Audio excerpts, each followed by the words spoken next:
establishing institutions for education, mental health, and so forth, along the lines consistent with the theory of positive disintegration. I'm wondering whether you regard institutions that might be established along those lines as a constant counterpole to other influences within the culture. Would these institutions remain pockets, not so much of resistance, but of possibility or potential for individuals, particular individuals within the culture? Or do you regard this as the beginning of a more pervasive change in the culture? In other words, would these institutions that you are talking about developing be permanent but limited in scope and offer a constant counterpole, or would they, as you imagine it, gradually pervade the organization of a culture? I think that second. I am for a second understanding of this. This means I think that together with models, hierarchical models for development of individual, we should elaborate models for higher level, much more highly organized institutions, and in the same time by such institutions to create positive infections, and after to create possibility for further development of such institutions in the direction of higher level. After some experience, good experience, positive experience with this concrete level, they should search for higher level of organization of this institution. I'm not sure this was okay. Partial question, okay. Partial answer, yes. Yeah, that helps. But part of the reason for asking the question is that I believe your goals might be considered utopian by some. Utopian in the more or less negative sense of that term, negative in that they may be considered unrealistic. And I was thinking also about the so-called countercultural movement, especially prominent in the late 60s, in which there were explicit utopian endeavors, including communal efforts. Persons within the counterculture, it seems to me, vacillated on whether they were going to remain sort of isolated and a model, perhaps, which others could see and perhaps also choose to adopt at some point in time, or whether they were going to try to have pervasive and extensive impact on the culture at large. Surely. I'm interested partially because the fate of the counterculture was in terms of that latter goal, the one that you said you prefer, a failure in my judgment. The impact on the culture at large is one that was limited and fleeting. I'm wondering whether your hopes for general influence on the culture are soundly based. You know, in old times, this was something like spiritual or religious organization. They tried to organize very deeply social life. But I think that after this was a special model to enlarge this influence on very deep social life. And this kind of organization was going toward two your ways. This means from one side to be partially isolated, to build inner life, so-called inner life, and after some experience to enlarge this kind of inner life toward relation with other societies and with many individuals and so on, and through these mediums to, I think, elaborate higher level of institutional life. This means both.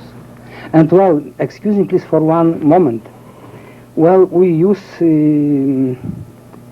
term reality or real and so on.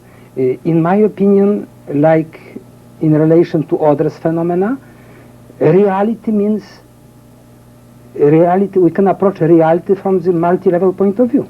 This means they are lower realities and higher realities. For instance, Proust or Kafka were people, they were neglected in personal life. They was from time to time ashamed that they do not present a reality function on the low level, but they presented highly realistic attitude and very high function of reality on the highest level. For instance, Proust was systematic, good organizer of his own creativity, a long-time worker, and so on. And Kafka, who was fantasist, he created something like notions and something like, how I can say, something like elaboration of some social attitude which was very real. For instance, discovery in life, something like anonymous forces, with great precision. This means this is multi-levelness of reality functions. And for me, some utopian reality means more real than the lowest reality, but some with concrete, clear, not cloudy elaboration. Okay. Are you suggesting that the utopian vision that I suggest you have is realistic? Is that the nature of your response? What I call as sort of the utopian aspect of your description, at least for the implications for society. Are you suggesting that you believe it is very realistic and practical? That many utopian are realistic, practical, and necessary for true development of society, of our world. Without this, I cannot see any possibility for development. This means utopia, this means extreme level of all our social and individual concrete ideals. If utopia will be concrete, good elaborated, this is necessary, I think, factor in development. Do you see, excuse me, do you see utopians or utopias as put forward as sacred? I'm thinking here of a distinction, for example, by Eliot between the profane and the sacred, and our society has lost anything that's sacred. And it seems to me as soon as someone puts forward something that is sacred, it is sort of seen as utopian or idealistic or misperceptions or hallucinations or something. Yes. In other words, do we have to return to the view, to the reality that things are sacred in society? I think that sacred is necessary from the point of view of multi-levelness of reality. You should not give something like, well, very complicated description of higher reality to the people who cannot understand this.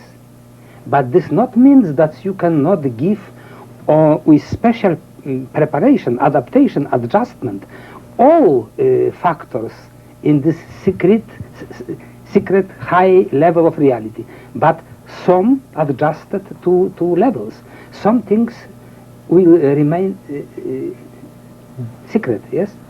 Sure. Yeah, right. And with increasing level of development, more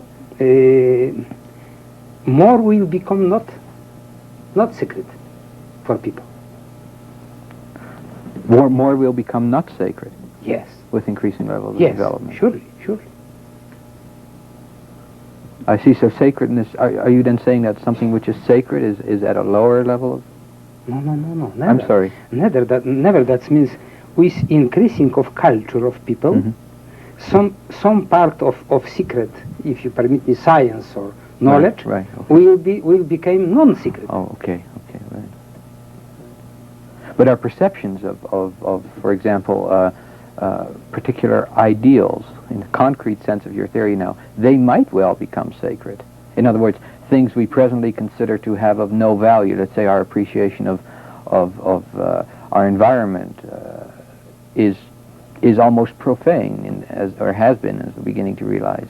We no longer view pastoral scenery, for example, as sacred. it has no value to us anymore. So it seems to me that with increasing development, things take on a degree of sacredness as well. I am not sure because, well, with such a method of education, with such a method of increasing culture, with such a method in psychology, philosophy, pedagogy, and so on, you're right. But with your opinion, I think. But with increasing and complication of methods, this will be possible to reach much more what is now secret. For instance, I think that attitude toward mentally ill, this is something secret and positive in mental illness. Mm-hmm. For instance, now I with all courage, I pronounce my opinion about this, that psychoneurosis is not a sickness. I do not want to express too much. I am not in any, how I can say, I do not think I have some secret, no. But after all, I see in some schizophrenics many richness and many creativity in some schizophrenics. But, well, this is even more secret than opinion about psychoneurotics. Okay. For instance, I can say that hallucination of many of schizophrenic means something real. Mm-hmm. This is, excuse me, because I never pronounced this. But after all, you ask me, and I think that some of hallucination, like some vision of saints, means that this is possibility for discovery and other reality. If this is clearly perceived, if this is elaborated, if this not harm in any way of organization of everyday life, and you know that many saints was perfect organizers, you know this, Saint Teresa Avila and Saint Francis and so on. Why to speak about illness in relation to visions? Because we have such a biological theories. And but this is something secret. Okay, right. The same you would say of Marcel Proust, who would not understand, who could not do the ordinary things in his life, but who did manage to do many other things. And well, your many so-called normal biological theory will say, well, Proust have any signs of function of reality because he's neglected and not perceived many things. He's ill, he's strange, he's ill. What kind of conclusions? And now we see that Proust was one of the greatest creator in field of romance and novels and so on and so on. On the lowest level of reality, we are, I think, too much courageous. We see with so great clearness our lower reality that, well, we reject all other explanations.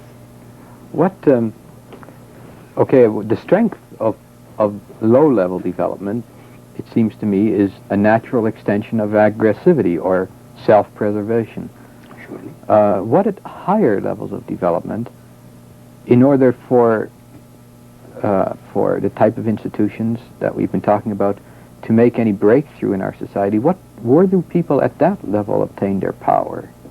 And I'm using that word very carefully now, but where does the person with personality development, how does he exercise power in a society like ours? Oh, well, through some kind of secret activity, which is miraculous, which is something terribly strange, but in the same time suspected in relation to possibility of miracles. You know, this is power of some people.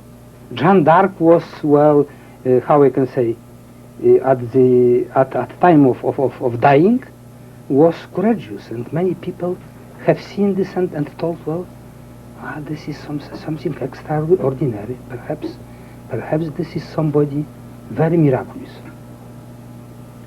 The same in relation to Socrates. The same with many people like this. And this is, I think, well, one of many factors that even lower level society have something like admiration to some kind of higher level. But this is fairly naive, because they do not see other characters of higher personality, but rather tend to perceive miraculous sides.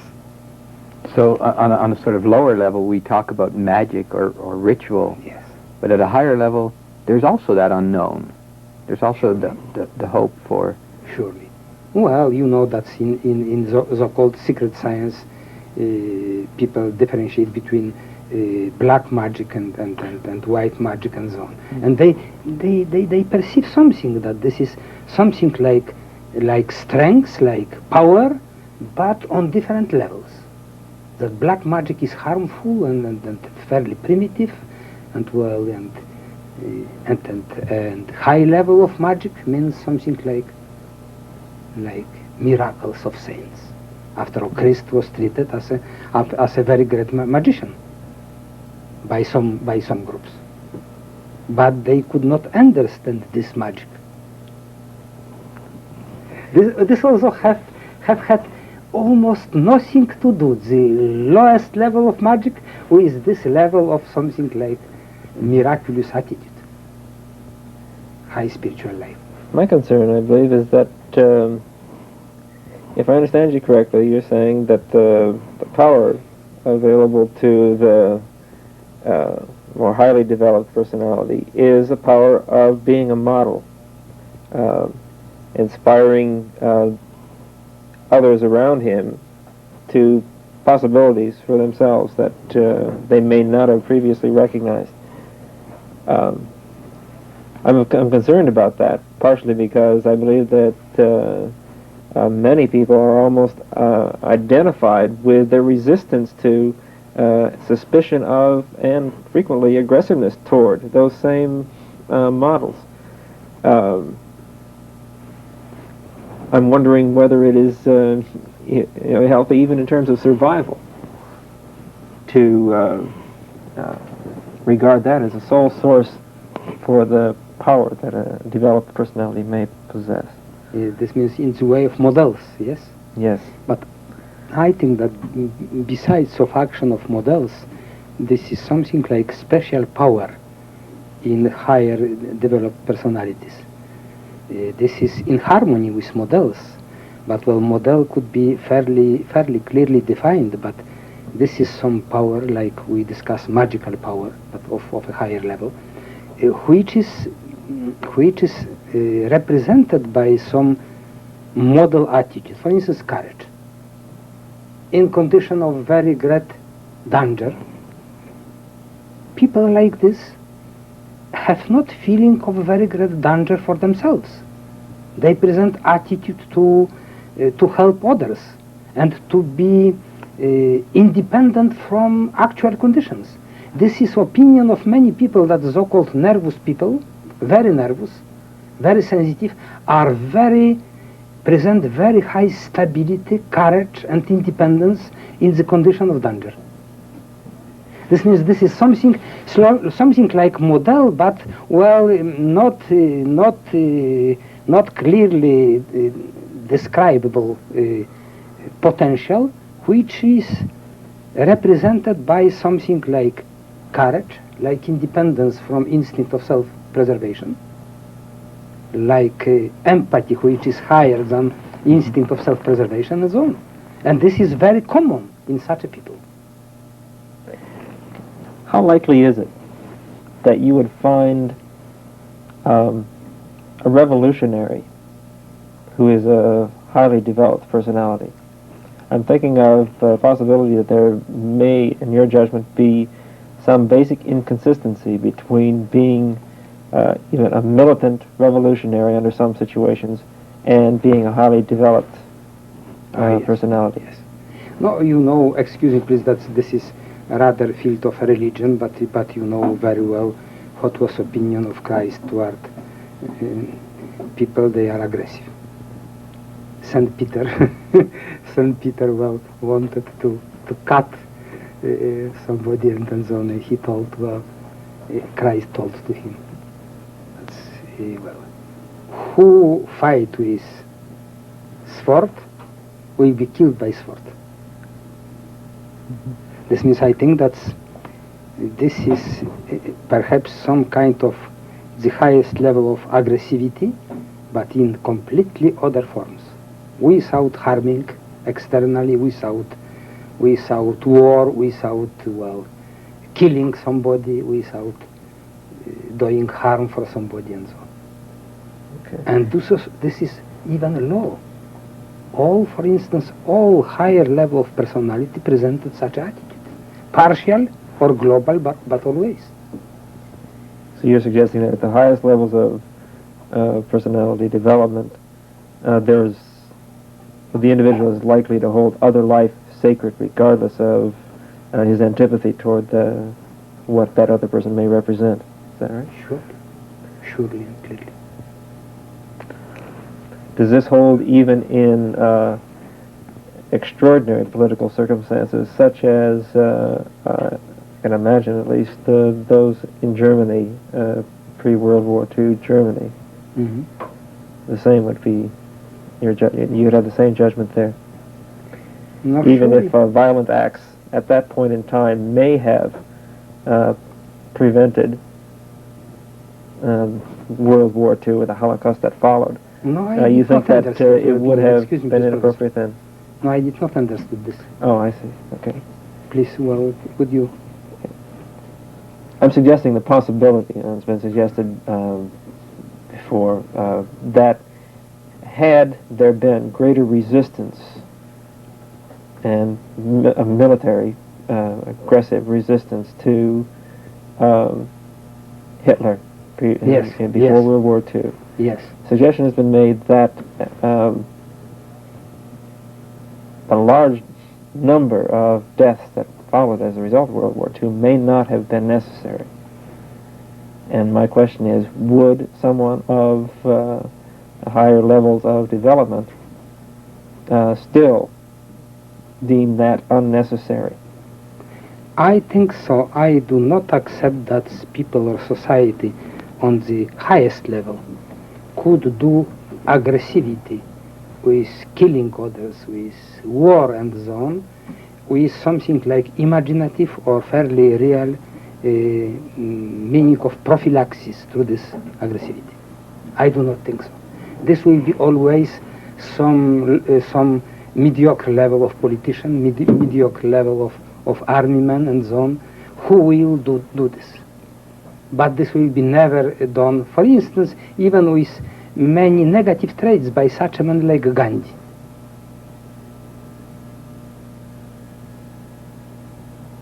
But what I understand now is that you are saying that people of high development or who have great potential for development need, in some sense, protection by or require the service of those people who are not so highly developed in order to maintain their level of development.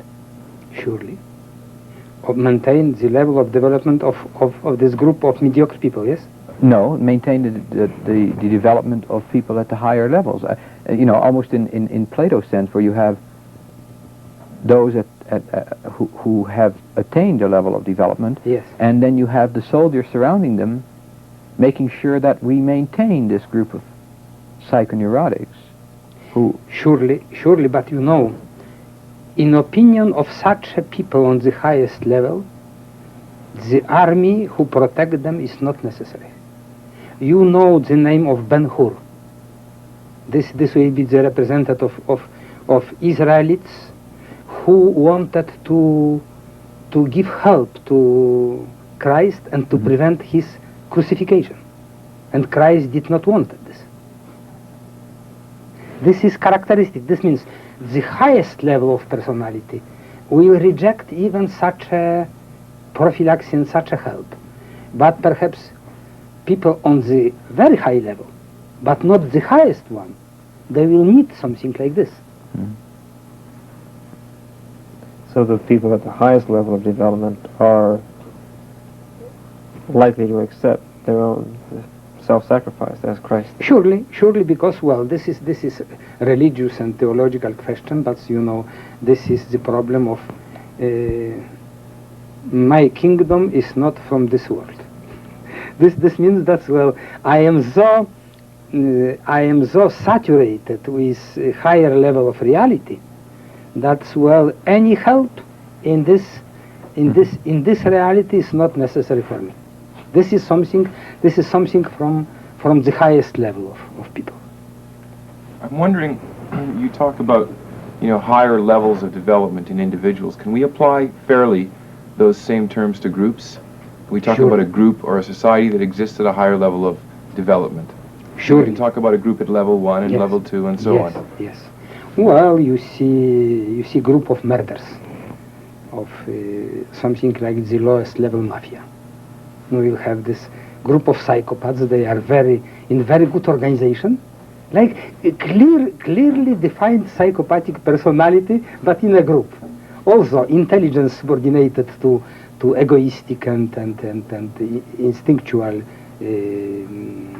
instinctual drives. Next, lack of higher level reflectivity, lack of internal conflicts, rather egoistic attitude, rather rigid and stereotype attitude. That's all. This is in such a groups very often. And they have something like a liaison, very high level, if you permit me in quotation mark, between them. This means they feel something like harmony between a group, good organized group of psychopaths, of murder, of criminals and so on. Take Mr. Hoffa from United States. You know what I mean. Teamsters. He's out of the prison. And I think people suppose that Nixon permit him to go out. And that Robert Kennedy took him in the prison. And somebody supposed that this is not without relation to his death. Well, after all, he had been in mafia. He murdered many people. He was one of the richest men in United States in such a fields like communication. And he presents cynicism, yes? Cynicism. Yes, and he had a very good group, very harmonious group with himself. Right. And this is lowest level. You can have second level, uni-level disintegration. I think is in a very great number of parents, of school teachers, of professional men, not so many in business, in industry. I can say that a higher level of businessmen are localized on the borderline between 1 and 2. Very often on the level 1.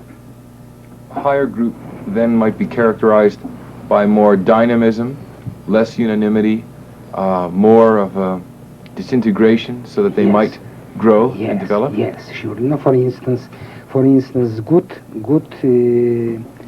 family life. On a high level of family life, you will never have only authoritarian attitude, only subordination, only directing center on the low level, realized with force and so on and so on. You will have always something like liberalism, like tendency to understand other members of family,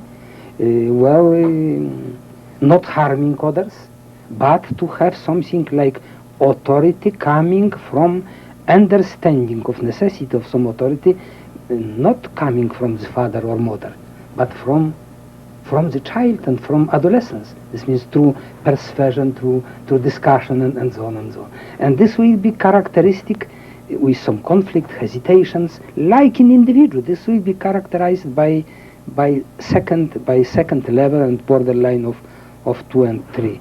And from the level of borderline 2 and 3 and third level, in society, you will see something like crisis, inhibitions, hierarchization, psychoneurotizations, and so on. But in the same time, something like sensitivity, like empathy toward others, like possibility of sacrifice, like always help, and so on. This will be third level, and well, ideal will be fourth level or fifth. This means in family life, in school, in industry, in business, in political life, you have always such a group. For instance, Dag Hammarskjöld, first Secretary of United Nations. I did not know him. Perhaps I have not chance to know him, but I have heard from many people that he was idealistic man. In the same time with realism and elaboration of many problems. And he was, well, he created with him some group of very homogeneous group with interpersonal good relation like friendship. But he, as you know, some people suspect that he was killed. That this accident in air was prepared. I have not here opinion. I cannot say this was murder, but perhaps. But also good group. With Kennedy and with Lincoln, you have the same. They have had very friendly group with them. I wonder if you would, just to close off this point, if you would be so bold as to characterize North American society in one way or another in terms of what level of development you feel it's at, if that could be done. Well, I am glad to say that American society is slowly increasing, but not so slowly as many individuals and many groups toward higher level. You know that in relation to arts and literature, United States have had in last about 20 years many Nobel Prize, not only in technique, chemistry and physics, but in literature, and this is very good symptoms. Generally speaking, in the United States, they are a very strong group of psychopaths, rather of small psychopaths with some adaptation. This is not this cruel psychopath who do aggressivity, wars, and so on. But many small psychopaths, they organize their life and good, with good organization, good American organization, and well. But generally speaking, this is one of terrible error led by some mediocre psychopaths, and even not the highest level of psychopaths, but fairly strong psychopaths, to govern other countries by economic influence. You know, this is known, and this is terrible error. I met many times a representative of science in South America. I have been many times there, invited with lectures and so on, and they hate. Perhaps this is too strong. Not hate, something dislike this tendency, and they, with me, they were in agreement that United States is in some extent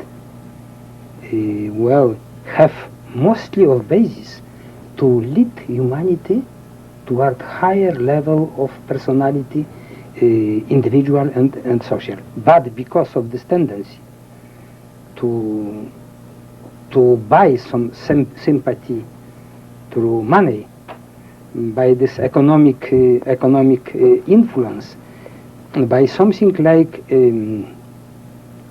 eagerness, I can say, of higher American culture, they, I think, committed very great error. Because after all, in family of nations, if we think about somebody who can lead humanity, lead and organize something like large world, we are, I think, I'm not sure, thinking in first line about United States. But I stopped with this thinking for a moment. Where I cannot see the clear transcendence of egoistic, economical in the term of Spranger type. Well, but I see also many good, positive revolutionary traits. I see this in religious revolutions. I see this in many attitudes of young people. I see even in hippie movement very clear positive traits. And perhaps they present some signs of increasing of true culture in United States. For your question, I can say that people of United States is mostly on the second level of. No, as you know, as a society, this is high level. This is high level because we are not speaking about small groups or about individuals, but about society like this. And second level, this is something high. Besides that, United States have, I repeat, very strong group of psychopaths. Your response brings another question to mind. You talked about seeing some hope in terms of movements, religious movements and spiritual movements and the hippie movement and so on. I wonder if you don't think, on the other hand, that these movements are very much geared towards passivity, the elimination of trauma, the elimination of factors which would lead to growth or secondary integration, and in fact, therefore, are really negative movements. Well, I agree with you completely, but I permit me to say that I presented already this problem. This means I differentiate in such a groups, positive groups and negative groups. I see very clearly, for instance, in movement of searching for narcotics, mostly negative traits, and I see in hippie, well, half. Well, because they destroy and they not build. Yes, they are rather negative tendency, but I see in many groups of hippies something very positive also. How about Eastern philosophies? For example, transcendental meditation, followers of various Eastern gurus or leaders. Well, with sadness, I can say that I treat mostly of such movements negatively. And influence of such groups are rather superficial here. This will be attitude of meditation, attitude of yoga, marriage in Hindu chapel or in Buddhist chapel, and clothes like Buddhist priests and so on, and dances and so on, but not the deep understanding of doctrines. Well, students do not understand what means, for instance, identification with moral principle, or identification with God, or well, what means nirvana or state of absolute identity with cosmos in Zen. They do not understand, and they do not perceive the superficiality. Surely in all those religions they are something very deep, but one-sided. I think we discussed already about something like Buddha metaphysical attitude, yes? Yeah. Well, I was wondering, if taking your therapy situation as a model for communication, after all you refer to your client as a friend or a companion, isn't there a trend today to communicate only via books and via mass communication systems? In other words, it seems to me that, and this gets back to an earlier question that Don asked in terms of modeling, it seems to me that there's a lot of talk about communication and dialogue in our society, but most of the dialogue and most of the communication occurs so impersonally. Yes. People write excessively, people communicate via television or radio, and yet it seems to me the real communication or the real dialogue, which I think is probably a deeper term, comes only by personal interaction between people, even when communicating, say, about intellectual matters or about family matters, rather than at a distance, always communicating at a distance. Oh yes, I agree, not partially, but completely with such opinion. And I think that this symptoms of mass communication have much more bad negative points than positive. I think that this attitude of something cloudy, something abstractive, something not personal is observable in many institutions, in many individuals, and I think that this attitude to forget about personality, but to see something like general global states or abstract communication is very dangerous. But this is historical fact. You know, for instance, how is our attitude toward great personalities in the history? Or, well, somebody with very deep personality die. Well, and after we are seeking for his works of music, of sculpture and so on, but without any deep experience in relation to personality, individual personality. Even I can suppose that this personality is not needed, only works, and this is something very bad. This is, I repeat this is contrary to attitude of Christ, for instance, which was terribly personal. It seems to me also, like in another sense, we tend to reinforce and punish people in our society at a distance. You know, Yes. We pay people via economically, for example, in their paycheck. This is a very impersonal affair. Even children are punished or evaluated at a distance in the school systems. We generally give standardized or very uniform type of exams. Yes, and without ever applying the punishment by personal contact or applying the praise by personal contact. And this is, you know, I come back to this Kafka's discovery, or perhaps a very deep description of automatism and how I can express this anonymity in social life. He very deeply described this as a danger for society. He, mentally ill, schizophrenic.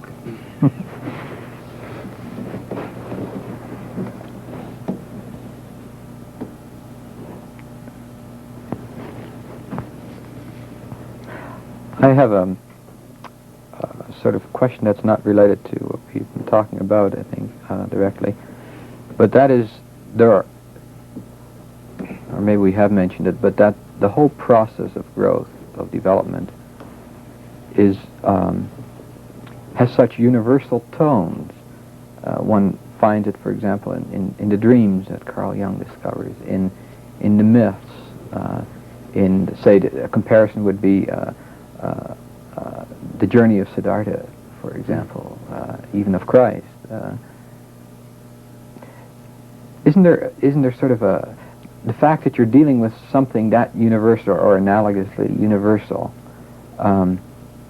in some sense would give the theory either presented as a great truth, or else, in some sense, is very mundane.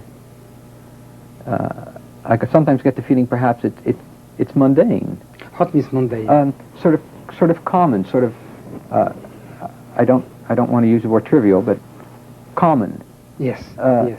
Yes. That we have lost sight of it. You know, it seems to me, in one sense, it should be easily recognizable, if only we had what you call prospection and retrospection historically. If we could look back and make history our own history, and also the history of others, and look ahead, then we should see this trend in disillusion and then subsequent growth appear clearly in so many different areas. Why is it we've missed that? Why is it that, say, first of all, why is it we find this kind of resistance, and then secondly, why is it that we've missed that? But you know, I think that this is also a problem, excuse me for such a repetition, of multi-level approach, and you discuss already something very, very interesting. Well, This means something like something sacred and something trivial. This means each theory you can, after some reading of books and discussion, accept. This could be fairly easy accept. But not many will be such individuals which will search for a partially secret side of this doctrine, this theory, or another, and they will be satisfied with something like trivial terms, mundane, like told well, acceptance of some traits, of some trends, and so on, and never searching for a higher level of understanding through not only how I can say intellectual understanding, but emotional experience, deep emotional experience. And this will be very great difference between, well, superficial external attitude toward this theory on another theory and another, much more deeper. One of the things that reminds me of is that in many respects this culture is lacking in myths that it can participate in. I think of a comparison with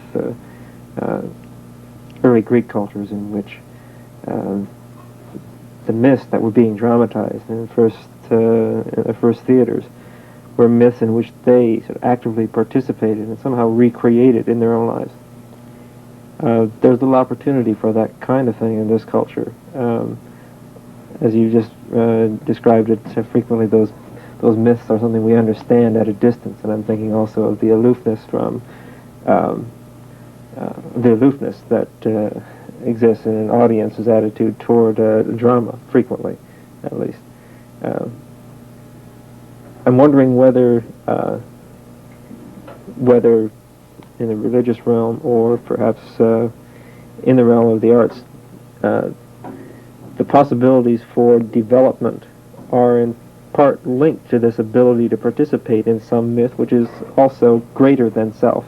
We talked very much about self-exploration, a subject-object dichotomy, but how much of it is in part is participation in myths which are more universal than that? Oh, well, I think that we can accept the dynamism of object-subject and well, in relation to our group, society group. Surely, we can have tendency to identify ourselves with group, to be very friendly, to be the same with them, not rejecting our own individual essence, and even developing this. And I think that this is possible. If we could, for instance, in Canada, in Edmonton, to organize group of friends, but group of friends on the highest possible level.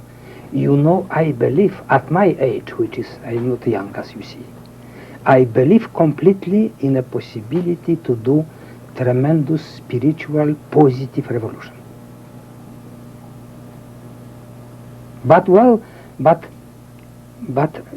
And this could be something like a group of Socrates, group of Socrates, or of many others, or like group connected with Pericles in his government, and to do something by development of inner psychic milieu in group, because this exists also, and by positive infection, I repeat, perhaps too many times, too much this, we can organize something, but you can say, surely this is utopia. Surely. Because. Why?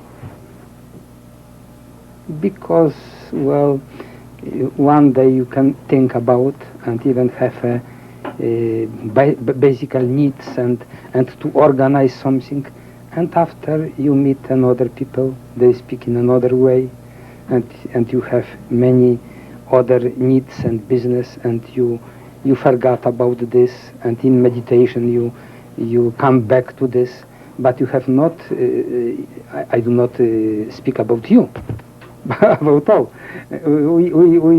We cannot have sufficient strength to go further, deeper in this way. And after all, our instinct of self-preservation is always strong. And you know that such an organization, such a friendship, such actions will always stimulate resistance.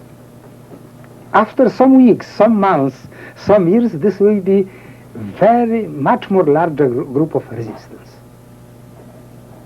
And we are so I can say, so sensitive and so suggestible towards such influence, such opinions, that we hesitate, go or not go. So you really believe in a vision that is greater than ourselves? I mean, that we participate in the vision. Yes, yes, but you know, I cannot say that this is greater than myself. This means this is equality, this is homogeneity, this is, how I can say, this is harmony between our identification with others and identification with ourselves. No side will perish in this harmony. We will treat others like ourselves, and we treat ourselves like somebody stabilized, original, rich, and so on, without discussion about this, without opinion about this. But we'll feel this, that this is our way, without verbalistic opinion about ourselves. For instance, St. Francis felt, I am sure, his power, but he did not occupy himself with himself. But he was like this. Thank you very much. This is... Yeah. Thank you very much. Yeah. Would you like to tell us a little more about St. Francis? I mean, you were talking.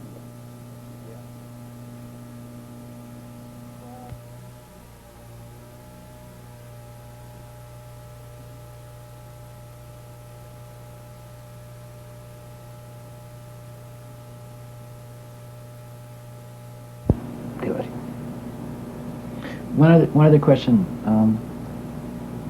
I've heard some people mentioning your theory that a sort of paragon of second integration would be Jesus Christ as a person who achieved second integration.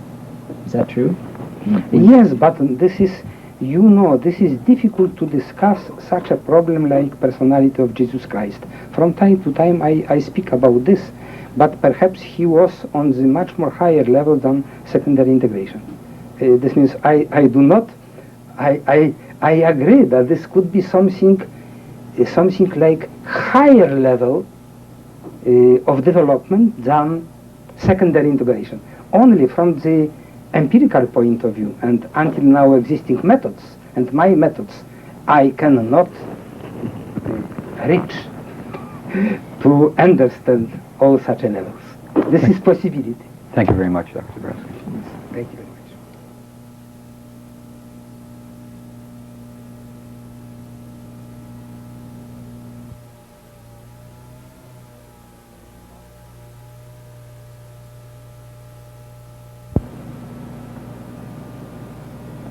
But in mostly of cases, this is not the case.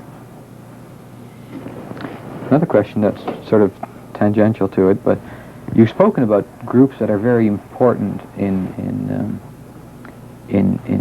fostering development, and one of the groups that I think would be of interest to talk about is the family. It seems to me that the family, you've mentioned a number of times, is important. It seems to be there are some changes occurring in the family in North America and perhaps other parts of the world as well. In what essentially is there within the family that is important in fostering development? What specifically is there about the family as we have understood it for, say, 2,000 years, that is important in fostering development? Well, if the family candidate for father and mother will be, how I can say, prepared for marriage, well, in a very positive and deep way, this will be beginning of changing attitude. But I do not believe in most of cases that candidates for marriage will accept any counseling. They are very often so persuaded that this is only way with this partner or another partner to have marriage. That's I think it's about 80% they are after in few years disappointed and very present very shocking experience, but they will not accept in mostly cases any counseling. Well, this is, I think, we should little by little, by books, by brochures, by examples, by many things, prepare the responsibility of parents. I do not think so, and perhaps you will agree with me that parents are not thinking about future of their children, but they are thinking about evacuation of sexual energy and in a very easy way, and organization of family life which will be pleasant for them, not especially for children and for family. This means this is needed very great preparation for family life, for marriage, for all such problems, like also preparation for teacher in the schools. This is something terribly needed. You do not see any method of choice for profession of teaching, because they are even financial difficulties. And hopefully we can get salary is not very high, and for this reason it is people accept many candidates without any evaluation. This is the future of such attitude. Hopefully you could talk about that tomorrow again. Yes. Thank you very much. Thank you very much also.